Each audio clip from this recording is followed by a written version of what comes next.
Houston Real Estate Radio starts right now.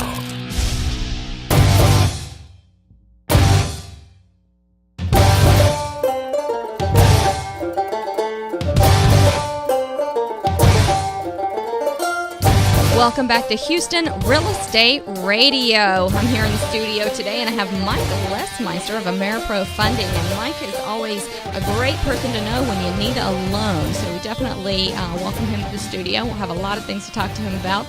Whenever you listen to our show, if you miss any of it, you can always watch our videos over on Facebook. You can join us on our social media. If you use Twitter, you can send us questions using hashtag HRER. You can also call in your questions, 281-882-8088. We also have a great book for you. It's put out by the National Association of Realtors. It is a book for home buyers. So if you are thinking about buying a property, this is a great book for you. You can give us a call at 281-882-8088 and not only leave us your real estate question that James and I'll answer on the air, but leave us your address and we will mail that book to you. It's a great book if you're thinking about buying. So speaking of buying houses, Mike's here from Ameripro Funding. He's a great lender that we certainly use over at Register Real Estate Advisors. I know you've helped so many of our clients, and really you're able to help people get loans in a time when it's hard to get a loan. It is. Yeah. Money's tight. Yes. It's tight, but certainly available. We always like making loans. Yeah. So what do you need these days to be able to get a loan? I mean, is it still, just having good credit, having good income, or is there a lot more to it? Well, it hasn't really changed. Although the mortgage markets have changed, the basics of getting a mortgage are all still the same, and they have been for decades. And it goes back to the 4 C's of credit. The first being character. What is your credit score? Are you paying your bills on time? The second being capacity. What is your ability, given your monthly income, to service a certain level of debt, both your mortgage debt and the other loans or credit accounts that you have? The collateral, so how much is the property that you're buying worth? Does it appraise? Which is something that we do run into from time to time. Right. And then lastly, capital. What kind of resources do you have available for down payment, closing costs, and also potentially reserves? So talk to us about down payment, because traditionally, when most people bought a house in the past, they used their savings, money from their savings account for their down payment, or they had a large tax return coming in. We're seeing that now. Yeah. Mm-hmm. So other than that, are there other things that you can use for down payments? Yeah, that's a great question, and we get asked that all the time because you have a lot of home buyers out there, particularly first-time home buyers, who maybe don't have a lot of resources to put into a home. However, they do have good credit, they do have good job stability, and so forth. So there are some less conventional ways of financing or ways of coming up with down payment funds. The most common one is gift funds. That's the one that we see most often. Mm-hmm. And the rules kind of vary depending upon what type of loan program you go with. Meaning like FHA, conventional, VA? Exactly. Typically, your government loan programs are going to be a little bit more flexible in terms of gift funds. Conventional loans are going to be a little bit more stringent. But down payment funds can be gifted. Some of your down payment funds can be gifted. There is sort of a limited list of who can gift you those monies. It can't be, kind of the guy at the corner, or the guy at the grocery store. Does it have to be family? It doesn't have to be family, although that is the most common. Is Parents that you have giving a parent, it to a grandparent, an aunt and uncle, somebody like that's gifting funds. It can also typically be somebody who has a financial interest in you. So we see this a lot of times when you have domestic partners, when you have fiancés, folks who aren't quite married yet, so they're not really a relative. Mm-hmm. So if they have a financial interest and we can document that financial interest has existed typically for 12 months or longer, they can gift those funds as well. Whoever is gifting those funds, we do need to track the source of those down payments. So we typically have to have a paper trail showing that donor, whether it is mom, grandpa, grandma, whoever, had those funds to gift, and trace where those funds got transferred from the donor to the borrower. So in addition to gift funds, there are a couple of other sources of down payment resources, Shannon. The second most popular one that we see is retirement funds. funds. And there are a couple of ways that people can access retirement funds, let's say from an IRA or a 401k. If someone has a 401k at work, typically they can take out a loan on that 401k for the purchase of a home. Usually their employer is going to require a repayment period of anywhere from 5 to 15 years on that loan. Usually the interest rate is going to be tied to the prime rate, and usually they're going to be paying themselves back. They're not actually paying a third party with that interest. That is about the only, or one of the only types of loans that are actually acceptable for down payment purposes.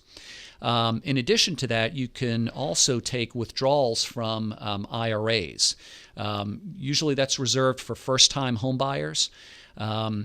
Two different types of IRAs that are out there that are Roth IRAs, which are funded with after-tax money. Right. And those can be withdrawn for a home purchase, let's say for a first-time home buyer, without penalties and without paying any taxes on it. A traditional IRA, which is funded with pre-tax money, you would be paying still be paying taxes when you take that money out, but you would avoid the 10% early withdrawal penalty on an IRA distribution if you take that distribution prior to age 59 and a half. Okay, so retirement funds are a second big source that we see a lot of home buyers utilize for down payment. The third source that I guess I would mention would be down payment assistance programs, and virtually every local municipality, county municipality has a local housing authority. City of Houston has one, Harris County has one, and so forth. The state of Texas has one as well.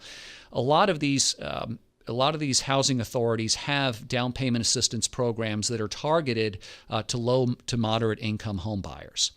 And in some cases, you can get down payment assistance, $10,000, $20,000, $30,000, depending upon where you're buying and your income level. Mm-hmm. Now, the important thing to remember with these scenarios is that a down payment assistance program does not mean you don't have to have any money into the transaction. Right. It also doesn't substitute for any of those other 4 C's that we talked about at the start. Have good credit. Exactly. You still have to have credit. You still have to have collateral. You still have to have an acceptable appraisal. All those type of things. So, in most cases, as being a real estate agent, a buyer, even if they're using a down payment assistance program and they've been pre-qualified for one, they're still going to have enough money for an earnest money deposit to put a house under contract. They're going to have money up front to cover the cost of appraisals and inspections. So, usually you're going to typically talking, $1,500, $2,000 that you would have to have. Your down payment assistance is not going to fund you until closing.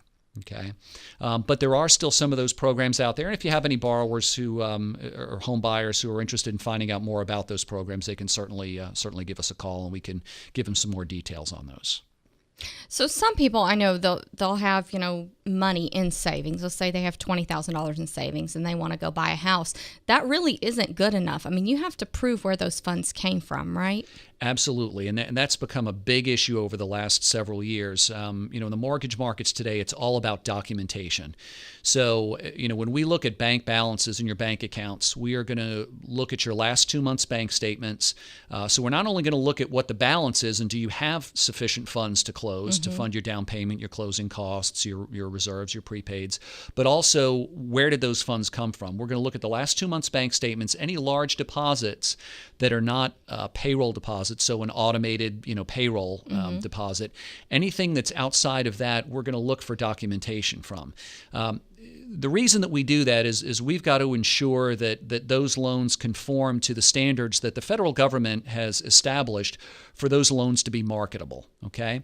And you do have people that may go out and take out a personal loan and think that they can use the proceeds of that personal loan to fund a down payment. Well, that's not the case, and that's why we look at those bank statements and track those deposits. I've seen it be a real problem for some people who aren't familiar with the credit world and aren't familiar with getting a loan, though, where they will have, mom gives them money and then they get a bonus check at work. And, they've got all these different sources of funds coming into their savings account, and they never accounted for any of it. They never worried about any of it. It's just all there, and they go to buy a house, and now they've got to start backtracking and showing where all this money came from, and it can kind of turn into a nightmare sometimes. Exactly. Once again, it all goes back to documentation. Unfortunately, sometimes if you're not prepared for that, that can stretch out the loan process quite a bit, trying to secure that documentation after the fact. So, that's why I know, you and your team, and when we talk to prospective home buyers, we always try to gather all that documentation up front so that we can identify exactly what's needed,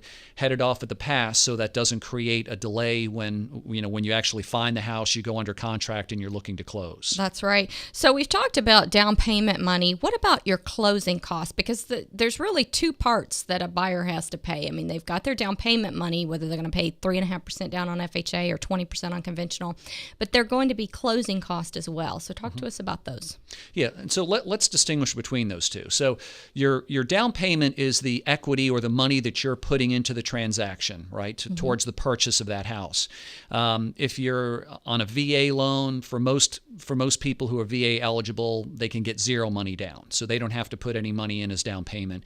FHA is going to require 3.5% down or more. That can come from gift funds for FHA. On a conventional loan, the rules are a little bit different.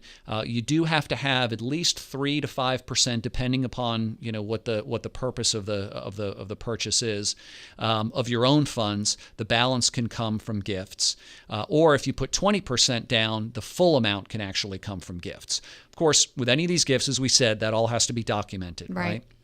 The second side that we have is the closing cost side. That is for funding things like your appraisal, your title insurance, your survey, all of those costs that come with the transaction of purchasing a home. Now, those costs can be funded either by the borrower in their own funds, their gift funds. It can also be funded by the seller. Depending upon the type of loan program that you go with, we can negotiate, and you as a real estate agent on behalf of your client can negotiate what are called seller contributions. On a conventional loan, that's typically limited to no more than 3% of the purchase price. On a VA loan, that would be 4%. On an FHA loan, it would be up to 6% of the purchase price towards those closing costs and prepaid expenses. We were seeing, when it was predominantly a buyer's market, we were seeing a lot of seller contributions. Now that we've kind of flipped and we're back in the world of a seller's market, are you seeing as many seller contributions now? You are starting to see some more resistance because you are running into those more 1, 2, 3 days on the market, multiple offer situations. That seller's market, the sellers are kind of holding the cards, and to that point, I think that they are being more resistant. You are still seeing that, but they are being more resistant. But sellers also are demanding stronger pre-approval for their clients too. The days of sort of going online and getting some kind of automated, pre-qualification letter, sellers aren't that anxious to take those contracts. They are looking for buyers that have not only been pre-qualified but been conditionally approved, to where their lender has reviewed all of their documentation, has verified it, has put it through an automated underwriting system that sort of models what an underwriter or how an underwriter is going to look at that loan. To know that they've actually been through that process and have that added comfort of knowing that this wasn't just kind of written on the back of a napkin. Right. Yeah, I work with a lot of sellers who are really, really particular about who's buying it, not who they are, but their credit worthiness. They want to know that they've been pre-approved with a lender, and that is a hard thing in today's market to verify. Yeah, so, absolutely. Very interesting. All right. What about rates? How are we doing on rates right now? We got about a minute left. Yep, rates are good. We had seen in the middle of February, we started to see rates move up, and they moved up pretty consistently. We saw that they had leveled out a bit. Yesterday, which was Monday, was a very volatile rate day, but we did start to see some news out of Europe, a sell-off in the stock market that led to rates coming down. So we're back to about where we were mid-February. Rates in general for your typical 30-year fixed-rate loan, still in the mid to high threes, very, very attractive, and in terms of long-term rates. If there are buyers out there listening, they want to get pre-approved to purchase a home, how can they contact you, Mike? Yep, they can call us directly at 832-286-1600. They can talk to myself, or they can talk to my partner, Rick. In addition to that, they can send us an email. They can send it directly to me at Mike at HLSTX.com, and we can certainly take care of them, or they can visit our website, which is HLSTX.com as well. Fantastic. We appreciate the information you've given us. It's really great for buyers out there. And if you're thinking about buying, you can call us at 281-882-8088 and get a copy of the new book that the National Association of Realtors has printed for buyers. We can send that to you. Just call us. If you have a real estate question, leave it on the line and also leave your address, and we will send a copy of that book to you. It's very helpful information if you're looking to buy. 281-882-8088. We'll be back in a moment.